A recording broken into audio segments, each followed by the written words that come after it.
Maglingkod tang tanan. Akong basahon ang atong first reading karong adlaw. Nagaingon sa Book of Samuel chapter 17 beginning at verse 32. David spoke to Saul, "Let your majesty not lose courage. I am at your service to go and fight this Philistine." But Saul answered to David, "You cannot go up against the Philistine and fight with him, for you are only a youth, while he has been a warrior from his youth." David continued, "The Lord who delivered me from the claws of the lion and bear will also keep me safe from the clutches of this Philistine." Saul answered David, "Go, the Lord be with you." Then, staff in hand, David selected 5 smooth stones from the wadi and put them in the pocket of his shepherd's bag.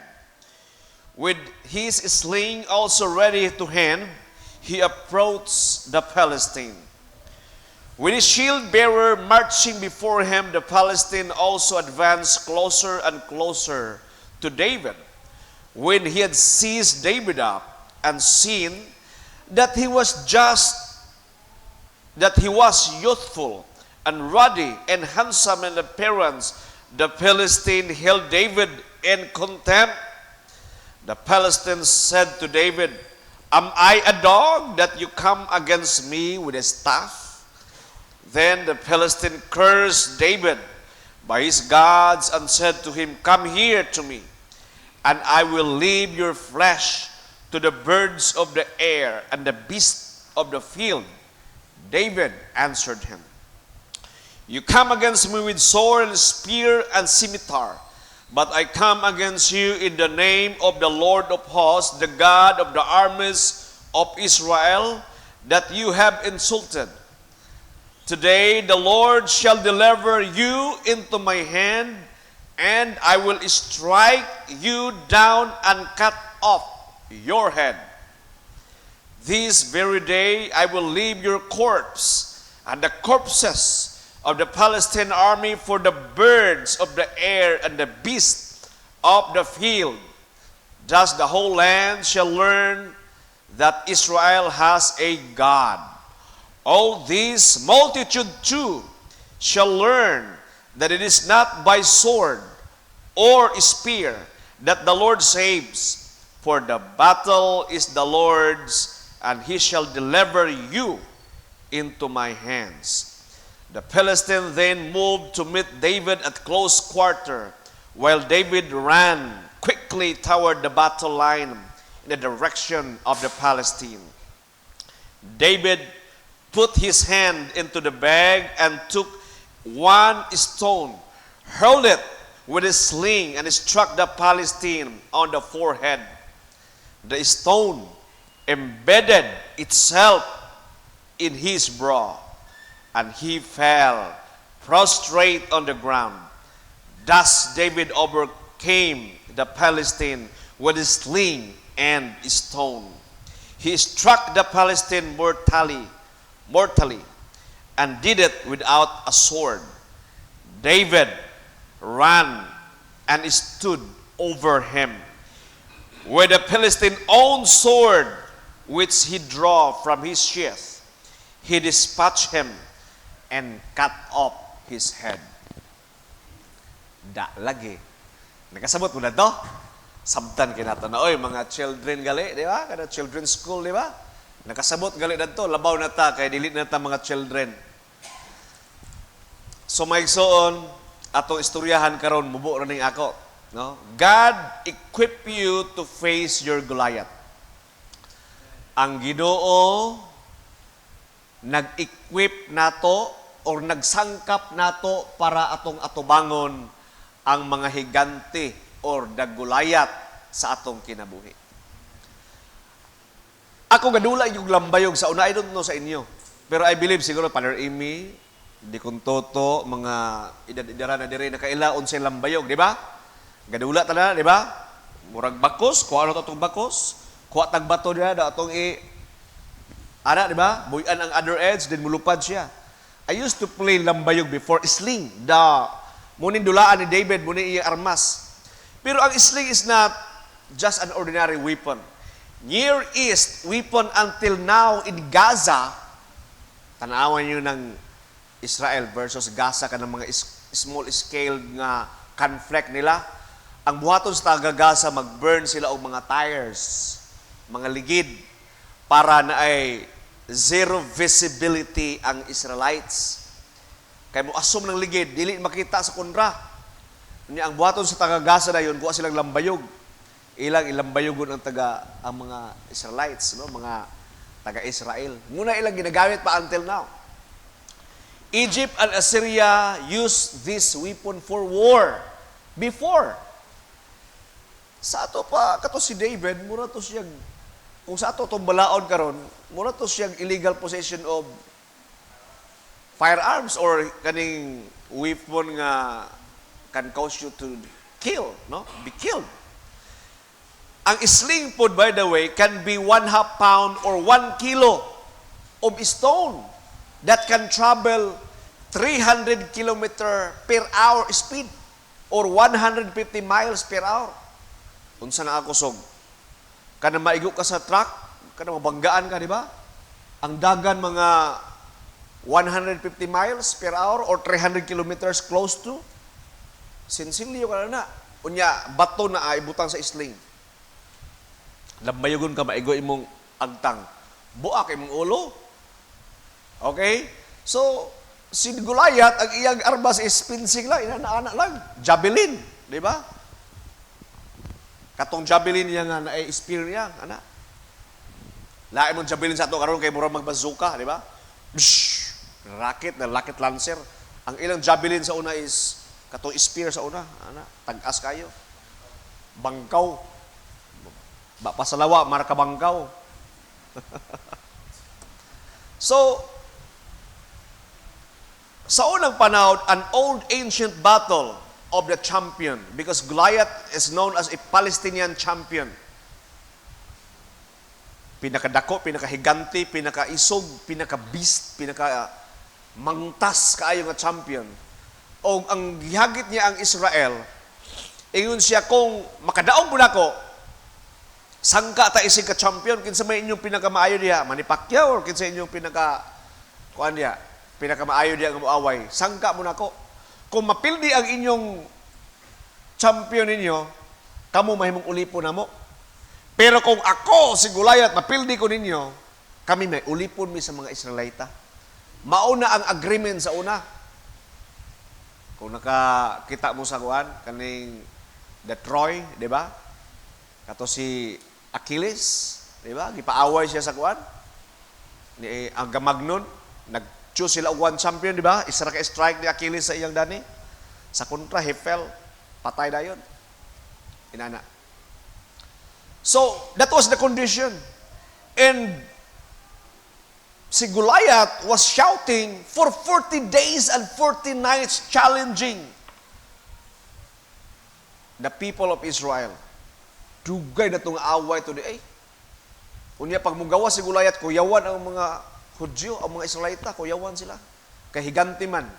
And Goliath had also 4 brothers who was as tall and as big as he is. And the Bible described nga ang iyang mga brothers na ay mga 6 fingers. So they are not normal human being. Tag-unong kabukamot.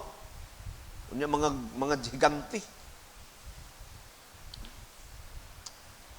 But David, the ancient battle of champion fight for their deities to serve, deities they serve, o ang winner sa ila kaniadto nagpamatuod nga ang ilang Diyos mas stronger.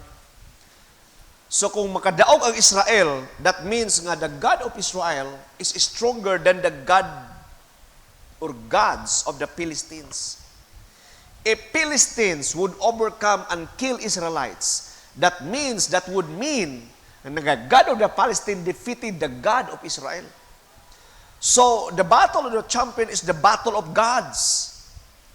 That is why, naingon si David, you come against me with sword and spear and scimitar, but I come against you in the name of the Lord of hosts, the God of the armies of Israel, that you have insulted. Today the Lord shall deliver you into my hand. David, the shepherd boy, began to prophesy. O ang iyang mga prophecy na himo magbakak, it came true. Natinuod yun. I will feed you to the beasts of the field, to the birds of the air. Diba? And all your people, ang imong mga armies. So it was not just a simple battle against champion, but it is a battle of God. So ang ngalan ni Adonai, ni Yeshua, or the God of Israel, Jehovah, were at stake. Dito ka time, kinalangin makadaog sila. But David's training, in fact, parang ito ni David ito, naglagot iyang maigsuon. Kaya si David manggod, murag sa ila, among 8 brothers, there were like 7 brothers of David, so 8 sila tanan. Mga warrior iyang maigsuon, manghod kay si David. Naglagot na silang David ang tungod kay when Samuel visited to their house, gilabyan lang sila ni Samuel. Diba? Gipalinya ni Jesse iyang mga anak because he will be anointing the future king of Israel. Then here comes this, the eldest, the strongest, the bravest. And normally, sa unang panahon, ang eldest yun, mo ginang usahay pilion. The firstborn, the eldest. In fact, sa ato, youngest mo sa ato, tagapagmana, no? Pero sa eldest, sa una, ang eldest yun ang naisay. After the death of the father, the patriarch, then the eldest would ensue the duty and the responsibility assumed. Bisan sa ato mga clergy, bisan sa house of bishop, ang pinaka senior citizen, pinaka senior, mugali nga sa communion na mo, na mga pare diri, di ba? Ang katong mga senior, mo gito magsunod ni obispo. Kaya it is being announced already that whatever happens, kung mawala ang obispo, kung wala lay bishop's intervention, by default, automatic siya ng obispo. Sama ba nga, di natagil na mag-eleksyon sa Pilipinas kung mawala si Bongbong Marcos, matik ng vice presidente. So inana that's how hierarchy works. Naglagot yung mga igsuon, kay manghud ba siya kayo. Unya unsa ba experience si David, bantay-bantay lang sa karnero. Nada sila kasinadaan. Mauna nga ang ilang kasina, ilang ipagawas. Yung ilang ina si David nga gahi ulo ba? Unya kung imong basahon diri iginang nga your heart is wicked, ana pa ilang brother. Your heart is wicked kuno, and you are here just to watch the battle. See how foolish you are. Pero in reality mo to ang ilang heart against David. They were foolish and they were jealous with David. They were trained as a soldier of Israel ang iyang mga brothers. Karate, di ba? Hand combat, kaning knife combat. Pero si David, ang iyang training, mamalandong sa Ginoo dito sa kamingawan. God prepared David not in a very secular way, but in very unorthodox and a very estilo ba nga ni Manny Pacquiao ba, nga unorthodox kayo, di ba? Si Mayweather iyang sinumbagan ka ng jab straight, di ba? Uppercut, cross, muna mga style nga ginatudyo sa academy. Pero unorthodox gali ka ng dili siya sama sa uban nga ginabuhat sa uban. That is the training of David. Unsa man iyang training? Bantay sa karnero. God prepared and molded him to be a priest, to be a shepherd. That is why David is a king and a priest. Katong gigutom siya, gilakang siya ni Saul, then niagto siya sa tabernacle, niagto siya sa pare, gigutom siya, iyon siya, wa mi makaon ri, insay gutom na mi. It's an ay pagkaon diri, pero ang mga kaon na nga pan, mga pare lang. O dili kay basta-basta nga pare, ang labawng pare ra. Sa gibuhat ni David, and siya, give it to me. Because David knew that he is a priest. That is the kind of the kingship of Jesus. Jesus is the eternal priest and the eternal king. That is why David is the free figure of Jesus. The man after God's own heart. Now, Goliath was a beast. Si Goliath, sama siya sa mananap. Dili siya ordinary nga tao nga 5'5", 6-footer. No, Goliath is almost 10 feet. Kanang basketball ring that is 10. Inada kahabong si Goliath. Nakasandal pa. 9 something na to siya. Nakasandal pa sa 10 feet. Kataas. That is why, ingon siya, am I a dog that you send me a boy? Iro ba ko? Kaya imo ko ipaawal ni bata. Kaya si David, tanaw ni mo ang comparison, David and Goliath, mura na siya bata. Pero David at that time, according to biblical scholars, he was already like 30. He was anointed by Samuel when he was 17. It's like Jesus, he began his ministry at the age of 30. Pero in comparison, wala gid siya military experience si David sa battle. But David was like Samson. He killed a lion. And he is more than Samson because he didn't just kill a lion, he also killed a bear. Dili San Miguel bear kanang ana ha, tagay. Bear, wild beast. God prepared him to kill a beast because one day he will meet a beast who is from the Palestine. Goliath was a beast. And Jesus, or now, God prepared David to kill and slain the beast in the field when he was a shepherd boy.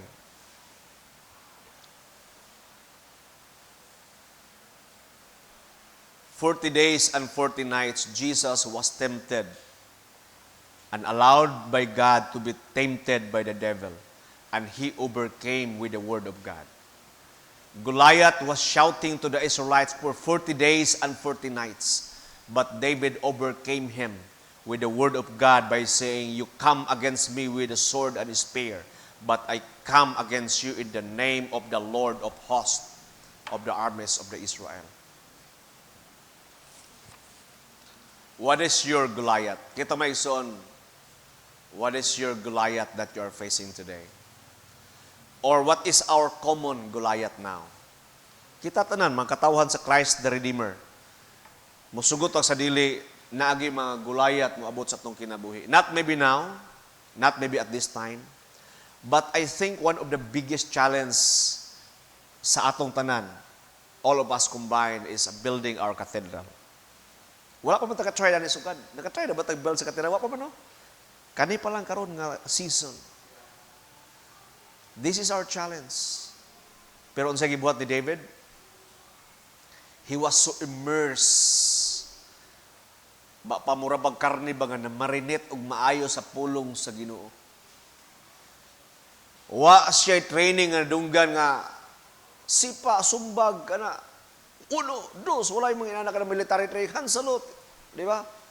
Stand straight. March, forward, march. Wala si military training. Ang iyang training, naminaw lang sa Ginoo. He was spending day and night with the Lord in the wilderness, watching the sheep. While the sheep was in the cave, matulog ang mga karnero, David awake and keep his eyes open. And most of the time, he had lots of time with God. Muna ang iyang training.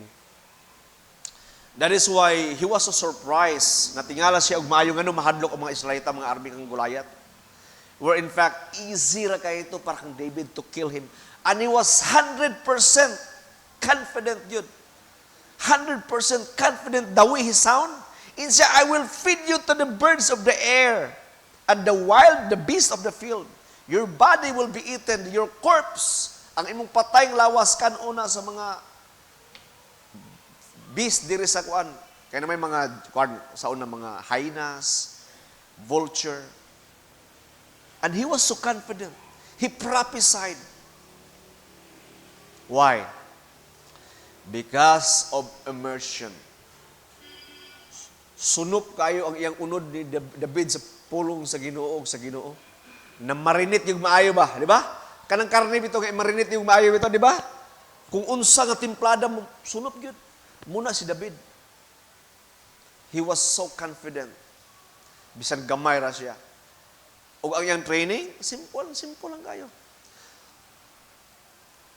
Are you in battle now? Kita karon naabot sa giyera? Are we facing our Goliath? Or are we still waiting for our Goliath? Are you being prepared for the battle? Or kita baka giandam pa ta sa Ginoo sama ni David? Because one day, we'll be meeting our Goliath. Why David stands out among kings of the earth?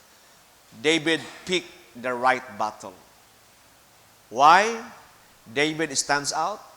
Tungod kay tama ang giyera nga iyang gisudlan. Giinsulto naman siya sa iyang suon. Pwede mo siya magmahay, di ba? Iyara ba tumaguang, ikaw ni David, gahi kang ulo. Ni anhila ka diri para magtanaw ka sa gira. Unsa gibuhat mo sa mga karero imong gibiyaan dito? Kita ba ya, sultian ta sa tong leader ina, di ba? Magmahay din ta, di ba? Magundang lang ko sa ministry bishop. Abi ko magsimbahan ni, sakit man kay mong manulti, mura man mong dili mga leader, wala may gugma. Di ba? May mahal di na yung mga lagad sa Ginoo, di ba? Magundang na ako sa akong ministry. Bahala na mo diya, tan-aon ta mo kung makaya ba ninyo. Ha? Wala. Ano?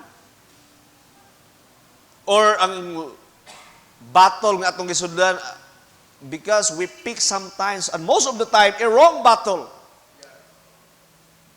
Usay, atong gikaaway, atong igsuon, atong sister, atong brother. Just like David, pwede ko ito niya awayin niya igsuon, di ba? Pwede siya magmahay. What kind of battle, my friend, kita karon atong giatubang? Basing mali na nga paybisog. Basing kauban sa simbahan ang imong kasukan. Di ba? Tungod kay gilibak ka, libakon po mo siya. Wa ka na bayaran sa imong mga utang, di na kag simba, o di na kapakita. That is a wrong battle. David became famous and popular and stands out among all the kings because he was able to pick a right battle. Insakto nga gera ang iya gisudlan. A battle that would surely honor God and serve His people.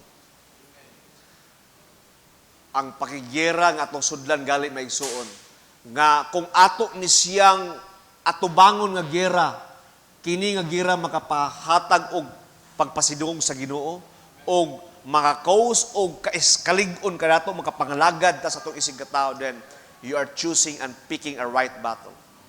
Me personally, daghan man mga battle nga atong naagian, and the same with you. Pero I think when I contemplated the greatest battle nga akong nasudlan was when I decided to respond sa call for priesthood. Because that would mean that I have to live my personal dreams. That means that I have to live my personal agenda in life. Kanang mga damgo sa una ba nga, mahimong politiko, mahimong inani, mahimong milyonaryo, unya, himong ulang pasumangil layon usahay nga, para ni sa imo, Lord. Pero kung imo yung kwintahon yun, mupuwin yun balik sa imo. And I found out myself that the Goliath was me. It was my flesh. It was my heart's desire. It turns out that I am the Goliath.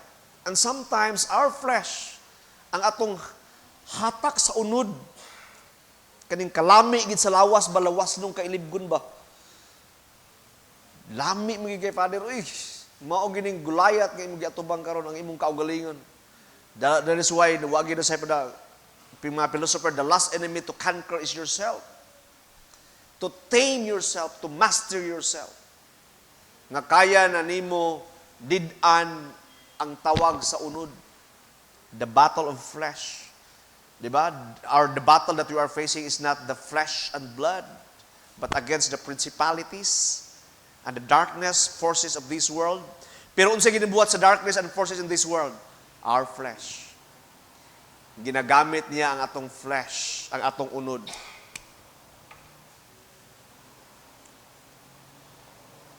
Maigsoon, maybe kita karon we are facing a battle. Or maybe God is preparing you and me for a battle.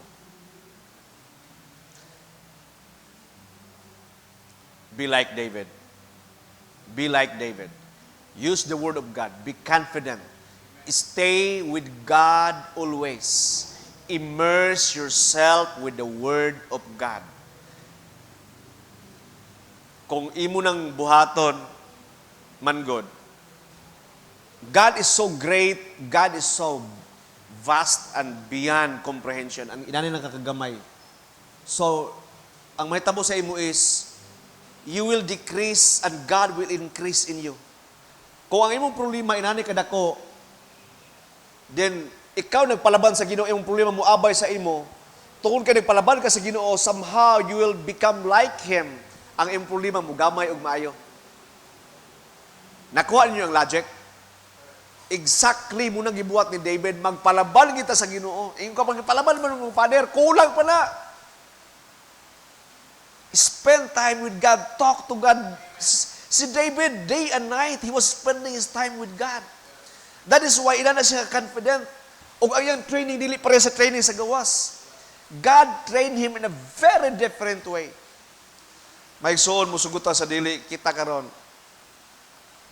We are being prepared by God. The question is, what is skill God wants you to develop? Or unsa nga skill karon nga naa sa imo karon nga gina-develop niya sa Ginoo sa imo para mahimo kang equip and ready for the battle that would catapult you to your promotion.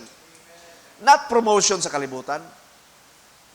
Unsa ka ha, mamalandong ka ta, Lord, unsay skill nga imong gina-develop gid nako, Lord, nga kini nga skill imong paggamiton para magkaroon ko, Lord, og defining moment in my life.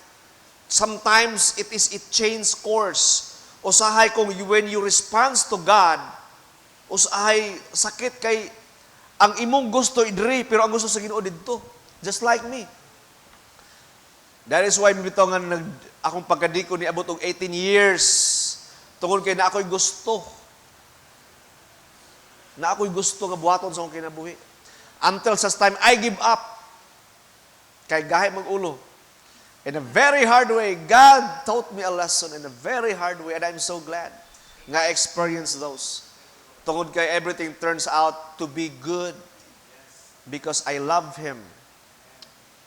If you are called according to His purpose, and if you love God, usahay na mga desisyon sa atong kinabuhi nga, you really have to drop your dreams. You really have to drop the calling of the flesh.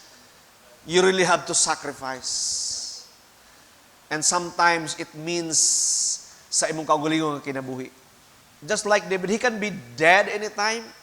Kung mag-atubang sila ang Goliath, kay pinatyan na ba ito? Patay ba ito, di ba? Sometimes it's like that. But God is equipping you now. And allow the Holy Spirit to speak to your hearts. Lord, unsa nga area particular sa akong kinabuhi that you are equipping me to be. I know, usay hadlok.